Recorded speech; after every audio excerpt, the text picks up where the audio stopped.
तुम्ही पाहत आहात MCN न्यूज मराठी।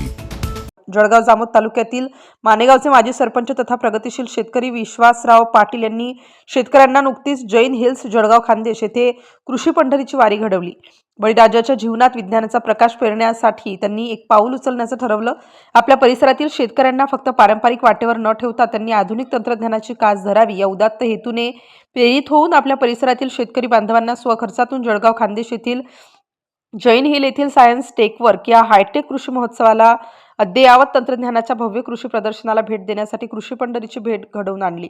या भेटीदरम्यान शेतकऱ्यांनी जगातील सर्वात मोठी टिश्यू कल्चर प्रयोगशाळा प्रत्यक्ष डोळ्यांनी पाहिली आणि अनुभवली। शेतकऱ्यांच्या जीवनात परिवर्तन व्हावं, त्याला नवी दिशा मिळावी यासाठी विश्वास पाटील भालेराव हे सातत्याने पुढाकार घेत असतात। पिंपळगाव काळे शेकडो शेतकऱ्यांना त्यांनी या सायन्स टेक वर्क या हायटेक कृषी प्रदर्शनाची सैर घडवली। MCN न्यूज मराठी करिता वैभव वडोदे, पिंपळगाव काळे।